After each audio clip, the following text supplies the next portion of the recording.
जो ये 3 मुल्ज़मान थे जिनका नाम इस खातून ने लिखवाया था, उनको कैसे ट्रैप किया था, उनका नाम कैसे आया, वो कैसे इसके चुंगल में फंस गए? देखिए, ये बड़ी इंटरेस्टिंग बात है कि आजकल की नौजवान नस्ल चूँकि एडवेंचरिज्म पे ज़रा ज़्यादा यकीन रखती है, तो एक रैंडम कॉल आती है एक लड़के को, वो उससे बात करना शुरू कर देता है। सो मच सो कि उनकी मिलना जुलना शुरू हो जाता है, लंच डिनर शुरू हो जाते हैं।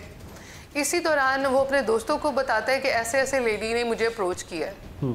मतलब एक एडवेंचर के तौर पर सब उससे बात करने लग जाते हैं।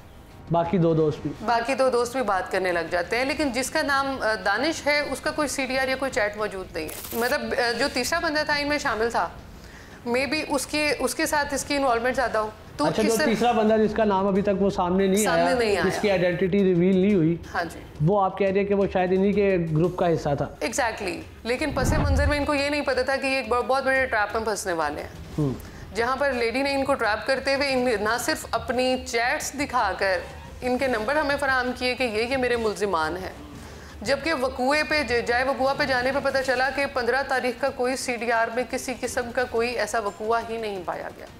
कोई लोकेशन खातून ने बताई थी कि यहाँ लोकेशन खातून ने बताई थी। और जब हमने 15 तारीख को उस गेस्ट हाउस एक नोटोरियस प्लेस है जिस पर पुलिस पीपल्स कॉलोनी की पुलिस ऑफ एंड ऑन पर्चे देती रहती है। अच्छा जी, वो एक नोटोरियस प्लेस है जहाँ पर इसने जाए वकूआ बनाया। जब पता करने पर उसका CCTV चेक किया गया तो वहाँ पर कुछ भी नहीं निकला, लाइक वो वहाँ पर आए ही नहीं थे। अच्छा, ये जो ग्रोह था इसके अलावा भी कई लोगों की ज़िंदगी ऐसे तबाह की होगी, कई लोगों को लूटा होगा, फ्रॉड किया होगा, कोई कितने केसेस हैं?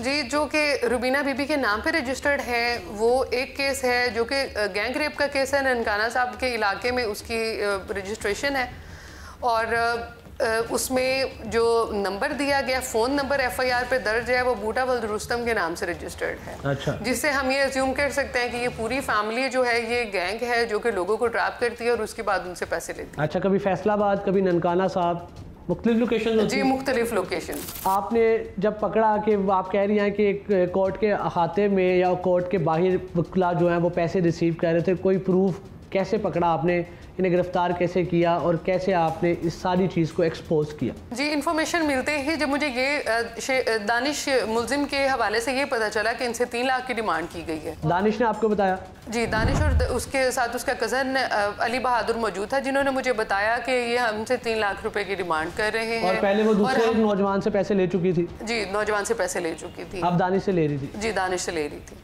और उन्होंने जब बताया वो उस वक्त पैसे दे चुके थे और उन्होंने वीडियो भी बनाई हुई थी, जो उन्होंने वीडियो हमें दी। अच्छा। वीडियो में वाज़े तौर पर देखा जा सकता है कि जो लेडी मौजूद थी उसके सामने उसका वकील खड़ा हुआ था जिसने पैसे रिसीव किए। वकील का क्या नाम था? वकील का नाम राय साजिद था। राय साजिद। वीडियो में वो शो हो रहा है, वीडियो में वो मौजूद है, वाइट कलर के ड्रेस में मौजूद है, वाज़े तौर पर उसकी शक्ल देखी जा सकती है, उसके हाथ में पैसे देखे जा सकते हैं। उस वीडियो के बाद आपने जाके कार्रवाई की? जी, जैसे ही मैंने देखा कि लेडी अभी भी मौके में मौजूद है क्योंकि पैसों के हिस्से किए जाने थे, बिकॉज इट्स अ गैंग, तो वो वहीं पे मौजूद थे। इट्स अ मैटर ऑफ 2 और 3 मिनट्स ऑलमोस्ट। मैं वहाँ पे पहुंची और मैंने लेडी को गिरफ्तार किया। अच्छा। I wanted to recover money, but it couldn't possible. आप पैसे नहीं रिकवर नहीं कर सकी क्योंकि इसमें वकला ने वो रिसीव किए थे और वो मंजर आम से उसी टाइम पे गायब हो गए थे। जैसे ही मैंने लेडी को पकड़ा, चूँकि मेरे पास लेडी कांस्टेबल्स थे उस टाइम पे, तो मैं किसी आदमी को नहीं पकड़ सकती थी। तो इसी वजह से मैंने जब लेडी को पकड़ा तो उसके पास से रकम नहीं मसूल हुई, लेकिन वो वीडियो इस बात का प्रूफ है कि उसने इस केस में पैसे वसूल किए हैं और एग्जॉनरेशन का स्टेटमेंट विदाउट डूइंग DNA, इसकी एक वाज़ेह सबूत है कि वो पैसे लेकर लोगों को मनी एक्सटॉर्ट करती है। टाइम पे अभी हो गए हैं वकला गिरफ्तार? नहीं, वो ज़मानत पे है। वो ज़मानत पे है। तो आपको क्या लगता है कि आपने एक पूरी कम्युनिटी के ख़िलाफ़, मतलब आप खड़ी हुई हैं और आपने एक स्टैंड लिया और आप एक बड़ी बहादुर खातून है, तो इस सारे आपको क्या रिएक्शन क्या आएगा, इसका रद्द-ए-अमल क्या आएगा? आपको डर नहीं लगता इस मामले में?